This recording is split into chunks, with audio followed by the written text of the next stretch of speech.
Ibu-ibu, mau lihat pelitnya ibu? Coba kalau dia beli sayur. Hobi memang dia nawar. Kalau dia ke pasar, beda 1000, dia kelilingi tuh pasar. Beda 1000 tuh dia kelilingi. Bu, halo ibu. Bu, kalau ibu belanja di Trans Studio, Trans Mall, atau Alfamidi, Alfamart, tawar apa tidak? Tawar apa tidak? Coba kau tawar, dibilang ke orang gila. Lalu pedagang kasihan yang sesama kita pribumi datang naik sepeda motor, kadang kala sepeda, dia datang, dia sudah panggil kita, ya Bu Haji, Bu Haji makin cantik aja, masih nawar. Apa namanya kalau bukan pelit? Sudah enaknya itu, berapa Mas? 10.000 Bu Haji, 11.000 ya. Mantap. Kalau kan ibu-ibu yang suka nawar, kalau bapak-bapak kan tidak suka nawar ya. Ini ibu-ibu tuh suka betul nawar. Bu, ibu mau ndak suaminya diambil orang? Mau? Silahkan pelit. Orang pelit itu tidak ada yang suka. Bahkan orang pelit sekalipun tidak suka sama orang pelit.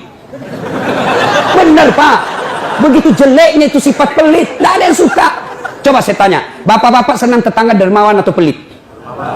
Ibu-ibu senang suami yang pelit atau dermawan?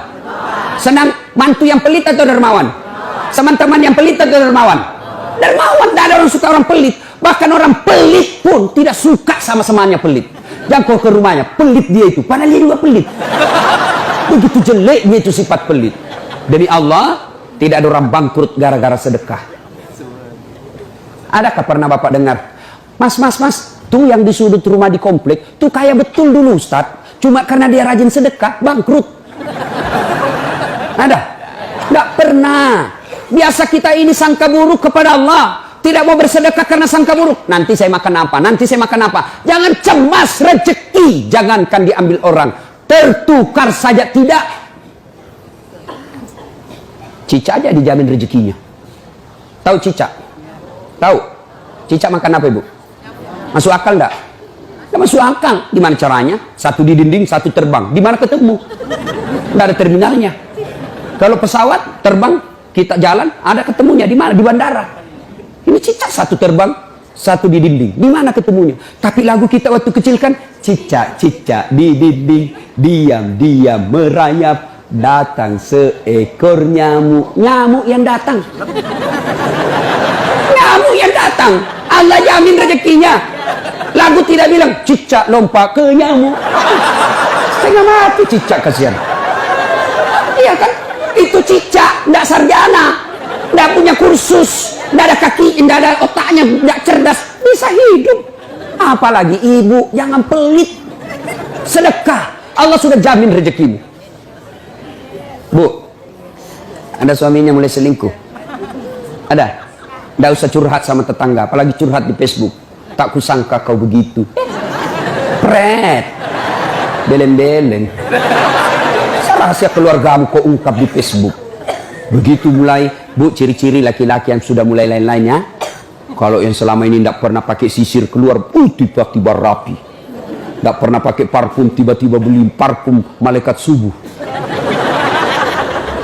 Nah, yang tadinya keluar rumah tidak pernah pakai setrikaan, langsung rapi. Yang paling mencurigakan kalau dia terima SMS dalam kamar mandi. 70% wajib dicurigai.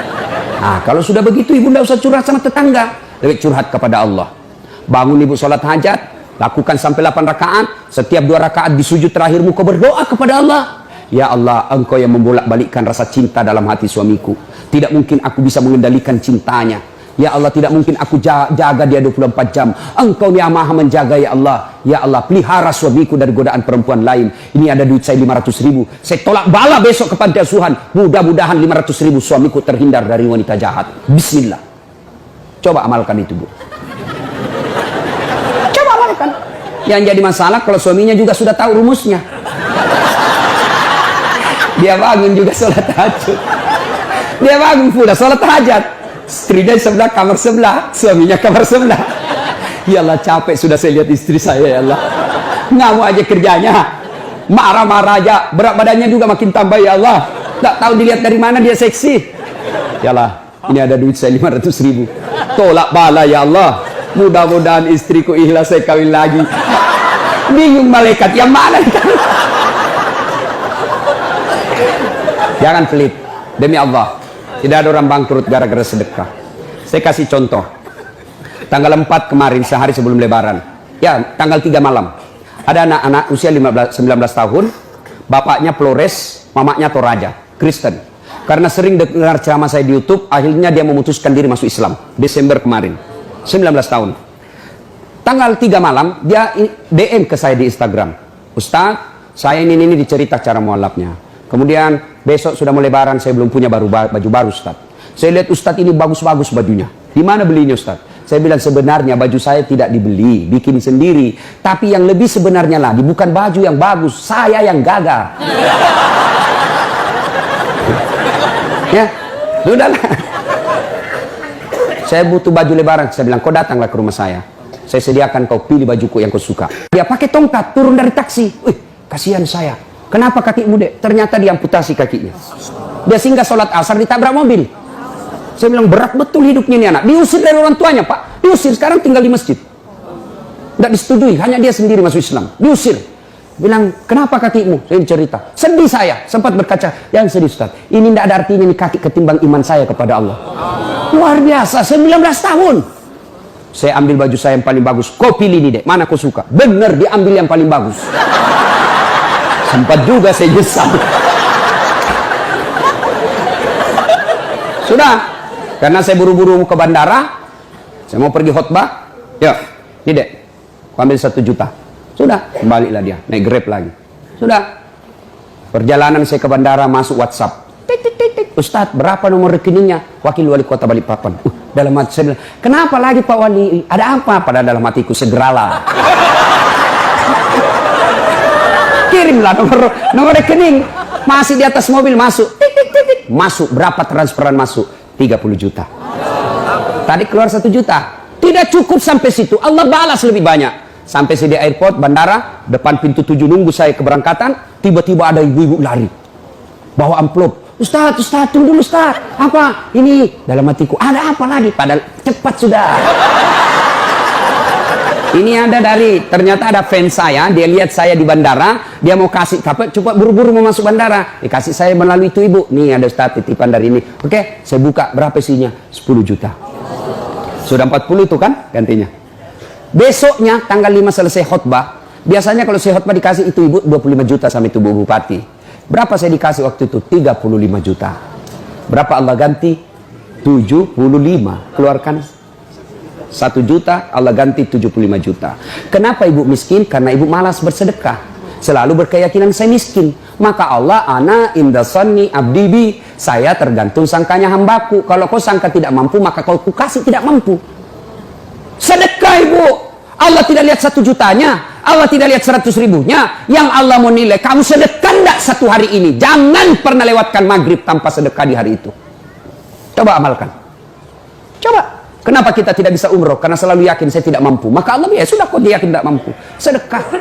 Pulang ini kau sedekah sama tetanggamu. Cari orang miskin. Cari janda-janda tua. Tidak usah janda muda, banyak yang bisa selamat. Jelas? Salatullah salamullah ala toha rasulillah. Salatullah salamullah ala yasin habibillah. Nah, sudah banyak sebenarnya penyakit hati, tapi waktu yang terbatas.